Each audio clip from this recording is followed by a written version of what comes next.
नमस्कार, न्यूज़ 24 देख रहे हैं आप। मैं हूं आशुकेश तिवारी, मेरे साथ है प्रभाकर मिश्रा और आज हम बात करने वाले हैं कम्युनल सिविल कोड, या फिर ठीक रहेगा ना कम्युनल बोलना? जब प्रधानमंत्री बोल दिए तो आपको बोलने में क्या दिक्कत है? कम्युनल सिविल कोड पे कितना प्रैक्टिकली पॉसिबल है उसको कम्युनल को सेकुलर बनाना, यानी यूनिफॉर्म सिविल कोड लाना। इसी पे बात करेंगे। प्रधानमंत्री मोदी लाल किले से भाषण दे रहे थे, ऐतिहासिक भाषण दे रहे थे।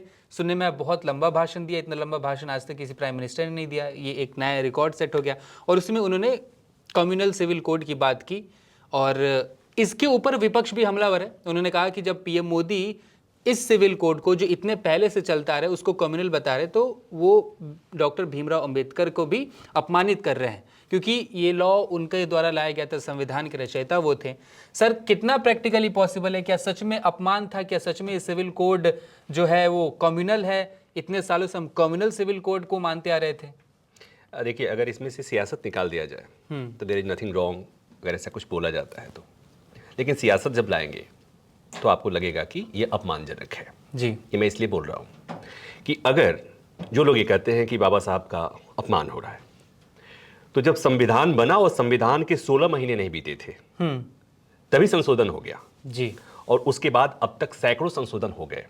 तो क्या संविधान सभा या संविधान के निर्माताओं का, इंक्लूडिंग राजेंद्र प्रसाद और बाबा साहब अम्बेडकर, क्या जितनी बार संविधान का संशोधन होता है क्या उतनी बार अपमान होता है? तो ये कहना कि जो एग्जिस्टिंग लॉ है या संविधान की जो व्यवस्थाएं हैं उसमें अगर आप बदलाव करते हैं तो आप अपमान करते हैं, मुझे लगता है कि ये थोड़ा ज़्यादा एग्जिजरेशन होता है जी। लेकिन जब प्रधानमंत्री लाल किले से बोलते हो और उन्होंने बोलते हुए जब प्रधानमंत्री कोई शब्द यूं ही नहीं लेते, प्रधानमंत्री को पता है कि कहां किस शब्द को लेना है जी, और वो जिस ढंग से लेते हैं, जिनके लिए लेते हैं और जिस लिए लेते हैं, इस शब्द का इस्तेमाल करते हैं तो जिसके लिए करते हैं और जिस ढंग से करते हैं वो जहां जाना होता है ठीक उसी तरह जाता है। प्रधानमंत्री ने उसे अगर कहा कि ये कम्युनल है संहिता, अभी तक जो हम समान एक नागरिक संहिता जो हम इस्तेमाल कर रहे हैं जिसका जो है वो कम्युनल है, तो वहां पहुंच गया और अपोजिशन के पास भी पहुंच गया कि प्रधानमंत्री ने ऐसी बात कह दी, इसलिए उस सिरे को पकड़ लिया गया। और दूसरा, जहां प्रधानमंत्री जिसको संबोधित करना चाहते थे, प्रधानमंत्री अपनी जो उनकी कंस्टिट्यूएंसी है, जो उनके वोटर्स हैं, जो उनके पसंद करने वाले लोग हैं, उनके पार्टी के लोग हैं, उनके पार्टी कार्यकर्ता हैं, वहां तक भी बात पहुंच गई। क्योंकि अब इसको ऐसे समझिए कि जो बीजेपी का जो एजेंडा रहा है स्थापना से लेकर अब तक करीब करीब सारे एजेंडा फुलफिल हो चुके हैं। बाकी क्या रह गया है? बस यही, बाकी एक यूसीसी, एक इंक्लूड हो गया वन नेशन वन इलेक्शन। तो यूसीसी जो है, यूनिफॉर्म सिविल कोड, ये क्या ही बचा हुआ है। और अब आपने एक सवाल पूछा कि कितना ये क्या मुमकिन है, और मैं इसको ऐसे शुरू करता हूं। जम्मू कश्मीर में विधानसभा चुनाव के तारीखों का ऐलान हो गया, लोकसभा चुनाव हुए थे, ठीक ठाक ढंग से हो गए थे। जब वहां से धारा 370 हटाने की बात हो रही थी, अच्छा, तो उस समय करीब मेरी उम्र हो गई, 20 साल से प्रोफेशन में हूं, उसके पहले कॉलेज यूनिवर्सिटी में पढ़ने के दौरान जब हम उस प्रोविजंस को पढ़ते थे, टीचर्स को सुनते थे, प्रोफेसर को सुनते थे, आर्टिकल्स पढ़ते थे, तो लगता था कि बड़ा मुश्किल है, कैसे हटेगा। यही कहा जाता था जो संविधान के जानकार होते थे। जब इसकी बात आती थी कि जम्मू कश्मीर का विशेष राज्य का दर्जा, वहां आतंकवाद की जो समस्या है वो तभी दूर होगी जब वहां से विशेष राज्य का दर्जा हटाया जाएगा, और तब बात आती कैसे हटेगा। तो उसमें इतने कॉम्प्लिकेशंस बताए जाते थे कि बड़ा मुश्किल है। लेकिन बीजेपी ने चाहा, सरकार ने चाहा, प्रधानमंत्री ने चाहा, गंभीर शाह ने चाहा, तो हट गया, झटके में हट गया, किसी को कानो कान खबर नहीं लगी, और हट गया तो हट गया। तो नामुमकिन मुमकिन है, कुछ भी नहीं है। तो अब बात आती है कि रास्ते में दिक्कत कितनी है। समय समय पर अदालतों में मामला गया, हाई कोर्ट में कई बार गया, सुप्रीम कोर्ट में कई बार गया, अलग अलग मामलों में इस मामले भले सीधे सीधे यूनिफॉर्म सिविल कोड की मांग के साथ याचिका नहीं गई, और भी मामले जो गए, और उसमें जहां जरूरत हुई वहां सुप्रीम कोर्ट ने कई बार कहा कि यूसीसी की जरूरत है जी, सरकार को उस दिशा में जाना चाहिए। 1985 शाहबानो केस जिसमें मुस्लिम महिलाओं की गुजारा भत्ता का आदेश था, जिसके बाद जिसको सरकार ने बदल दिया था, उस समय संसद ने बदल दिया था। उस समय भी सुप्रीम कोर्ट ने इसकी पैरवी की थी। उसके बाद समय समय पर ऐसा होता रहा और इवन संविधान सभा में जब बहस हो रही थी उस समय यूनिफॉर्म सिविल कोड की जरूरत पर बल दिया गया और तभी संविधान में स्टेट डायरेक्टिव प्रिंसिपल में बाकायदे उसका आर्टिकल 44 में उसका उल्लेख है कि सरकार को यूनिफॉर्म सिविल कोड लागू करने के दिशा में काम करना चाहिए। अब ये बात हो सकती है कि बहस है, ये एक एकेडमिक बहस है कि उसे फंडामेंटल राइट वाले चैप्टर में नहीं रख करके उसे स्टेट डायरेक्टिव प्रिंसिपल में रखा गया। वो क्यों रखा गया, इसलिए उस पर भी सवाल होता है क्यों रखा गया। तो उसमें जब आप देखेंगे तो उसमें वजह यह है कि उस समय भी ये बात लगा कि आप अगर फंडामेंटल राइट के चैप्टर में रख देते हैं भाग 3 में, जिसे कहते हैं जिसको इंप्लीमेंट करने के लिए अदालत की शरण में जाया जा सकता है, अगर वहां रख दिया जाता तो अदालत में जाता और फिर अदालत उसे बाइंड कर सकती थी, पुश करती। तो मुझे उस समय उन लोगों को लगा होगा जो संविधान रचयिता थे, बना रहे थे, उसमें बाबा साहब के नाम के साथ और लोगों को भी आप जोड़े, तो उन लोगों को लगा कि या लगा होगा कि ये सही समय नहीं है कि हम इस दिशा में बढ़े, इसलिए कि देश नया नया बन रहा था, नया नया गणतंत्र बन रहा था और नए नए गणतंत्र के सामने ढेर सारी चुनौतियां थी। राज्यों का एकीकरण होना था, तो ढेर सारी समस्याओं से नया नया जब चीजें होती है जिनसे अभी भी हमारे पड़ोसी मुल्क अभी तक उबर नहीं पाए हैं।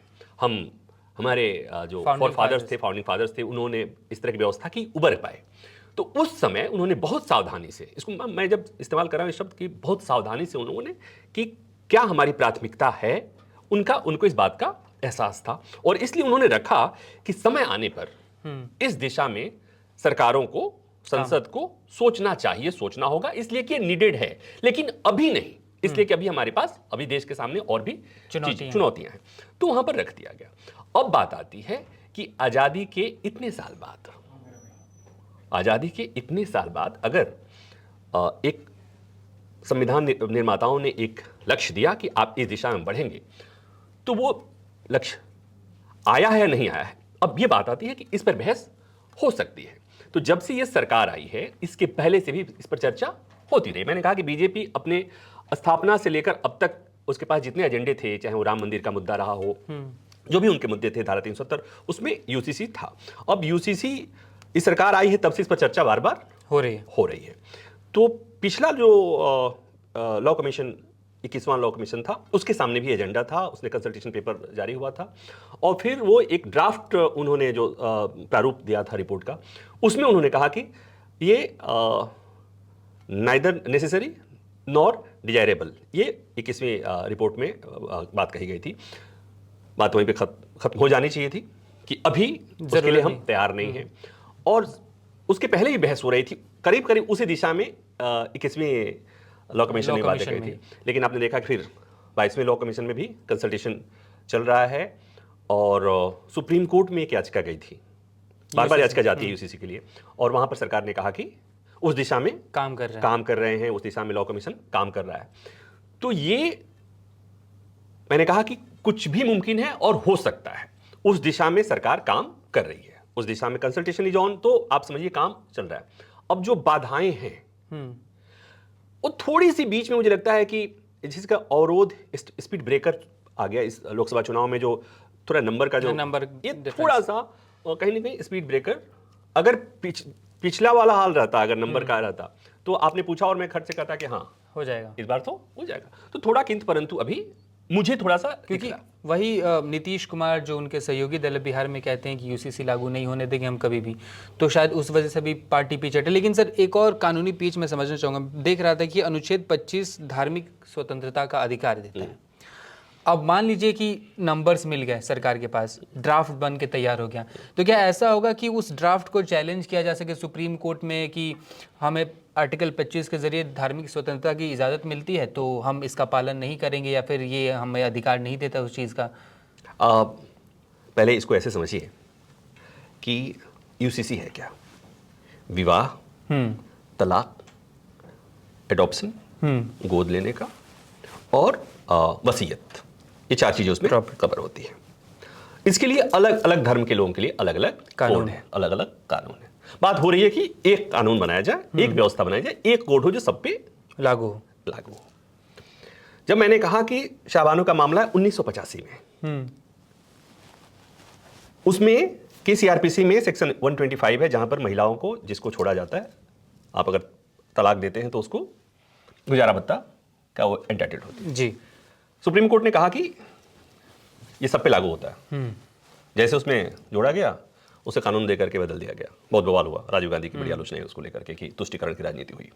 अभी सुप्रीम कोर्ट ने एक फैसला दिया अभी, और उसमें सुप्रीम कोर्ट ने कहा कि वो जो सेक्शन है वो धर्मनिरपेक्ष है, वो सब पे लागू होता है।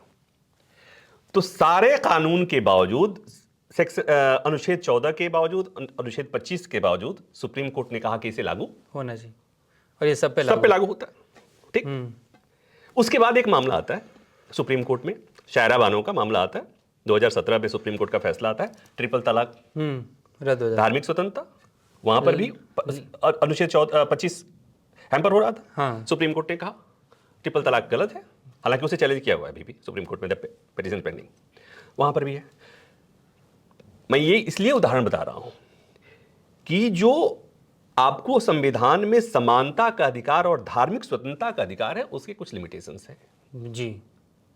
तो वहां पर जहां लगता है कि किसी का फंडामेंटल राइट हैम्पर हो रहा है, अगर किसी तरह का कोई भी ऐसी चीज है जो मानवता के खिलाफ है, कोई ऐसी बात होती है, तो कानून बन सकता है, कानून खत्म किया जा सकता है, अदालत दखल दे सकती है, पार्लियामेंट कानून बना सकती है। तो यह कहना कैसा होगा? अदालत में चैलेंज तो किया जा सकता है। मैंने कहा कि जम्मू कश्मीर से धारा 370 अनुच्छेद 370 हटने के बाद उसे चैलेंज हुआ जी, वो हटा। ट्रिपल तलाक हटने के बाद भी मामला पेंडिंग है, तो अदालत में जाने के लिए रास्ता तो खुला हुआ है। बात अब आती है कि ये पहले होगा क्या, और होगा तो मतलब कैसे होगा, इम्प्लीमेंटेशन, इसको लेकर के थोड़ा सवाल है। तो उसके लिए एक आप कहें कि एक शुरुआत हुई और उत्तराखंड में इंप्लीमेंट कर दिया गया। इसको वैसे भी समझिए, लोग ये सवाल पूछेंगे उत्तराखंड ने कैसे कर दिया, केंद्र सरकार क्यों नहीं कर सकती? दरअसल इसको ये भी एक टेक्निकल इशू हो सकता है कि इसको कंकरेंट लिस्ट में रखा गया है, ये जो कानून है यूसीसी, हाँ उत्तराखंड, हाँ, तो ये कंकरेंट लिस्ट में, मतलब ये जो सब्जेक्ट है कंकरेंट लिस्ट के सब्जेक्ट है। तो मतलब ये चाहे तो राज्य सरकारें भी कंकरेंट जो समवर्ती सूची होती है, समवर्ती सूची के जो सब्जेक्ट होते हैं, उसमें राज्य सरकार और केंद्र सरकार दोनों कानून बना सकते हैं। और अगर जब तक वो दोनों कानूनों में कोई डिफरेंस, विरोधाभास नहीं है, तब तक वो कानून चलता रहेगा। अगर केंद्र सरकार का कानून भी, राज्य सरकार ने जिस मसले पर कानून बनाया है और केंद्र सरकार भी बना दिया, और दोनों में कन्फ्लिक्ट होता है, तो अभिभावी होगा, जो प्रभावी होगा, वो केंद्र सरकार का कानून। तो ये कंकरेंट सूची का तो उसमें केंद्र सरकार चाहे तो अपने हिसाब से बदलाव कर सकते। तो उत्तराखंड सरकार ने लागू कर दिया। तो लागू कर दिया तो एक देश के सामने एक मॉडल चला गया कि अगर उत्तराखंड सरकार उससे SC/ST कम्युनिटी को बाहर रखा गया, उसे वहां रखा गया, ये बताने के लिए रखा गया है, चाहे वो तो करना ही पड़ेगा, इसलिए कि जब इसकी मुखालफत जो होती है वो सबसे ज्यादा मुखालफत दो स्तर पे होती है। पहली मुखालफत इस बात को लेकर होती है कि ये मुस्लिमों को टारगेट करके लाया जा रहा है। वो इसलिए कि बीजेपी से शुरुआत कर, इनिशिएशन बीजेपी की तरफ से होता है, और बीजेपी की पॉलिटिक्स को जानते हैं, जो समझते हैं, उसमें कोई वो नहीं है कि वो किस तरफ जाता है। तो पहली बात तो उसको कि हालांकि ऐसा है नहीं, यूनिफॉर्म सिविल कोड का मतलब इस देश में केवल मुसलमान तो है नहीं, तो हिंदू, मुस्लिम, सिख, ईसाई, पारसी, तमाम जनजातियां सब आते हैं उसमें। तो उत्तराखंड में जो हुआ कि एसटी को बाहर रखा गया, ये दूसरा जो विरोध किया जाता है वो ये कि ये विविधता, बहुसंस्कृति वाला देश है, और सबको आप ऐसे नहीं ला सकते, और इसका विरोध भी होगा, और दूसरा कि इसका असर भी पड़ेगा, जो सांस्कृतिक बहुविधता है देश का, उसको हैम्पर करेगा। तो आप इसमें आदिवासी भी आएंगे, उनके जो अपने कानून हैं, अपने कल्चर हैं, अपने, वो उससे प्रभावित होंगे। तो ये उत्तराखंड मॉडल में जैसे वो कि एसटी को छोड़ दिया गया, उस तरह से जब यहाँ इंप्लीमेंट होगा तो ये भी संदेश है कि इसमें सबको नहीं लाया जाएगा जी। जहां जरूरत होगी, जहां लगेगा कि नहीं इनको बाहर रखा जा सकता है, इनकी इस व्यवस्था को बाहर रखा जा सकता है, यूनिफॉर्म एकदम से वाटर टाइट कंपार्टमेंट जैसा कुछ ऐसी व्यवस्था, ब्लैक एंड व्हाइट ऐसी व्यवस्था नहीं की जाएगी। जहां जरूरत होगी, मतलब जहां वो यूनिफॉर्म सिविल कोड ऐसा नहीं होगी जो कि एथनिसिटी पे सवाल खड़ेगा या फिर उससे बदलने की कोशिश। मैंने कहा कि जहां जरूरत होगी, जहां पर जिस व्यवस्था को छोड़ने की जरूरत होगी, जिस जनजाति को छोड़ने की जरूरत होगी, जिस कम्युनिटी को बाहर रखने की जरूरत होगी, उसे बाहर रखा जाएगा। और अगर ऐसा होता है तो मुझे लगता है कि विरोध इसी का होता रहा है, तो उसके लगता है कि ये रेशनल भी है, इसलिए कि इस देश में ऐसी भी जनजातियां हैं जो विलुप्त प्राय जनजातियां, उनके अपने कल्चर हैं, उनकी शादी के अपने रिवाज हैं, उनके एडॉप्शन के अलग रिवाज हैं, उनके वसीयत के अलग रिवाज हैं, ट्राइबल्स को अलग रखा जाता है।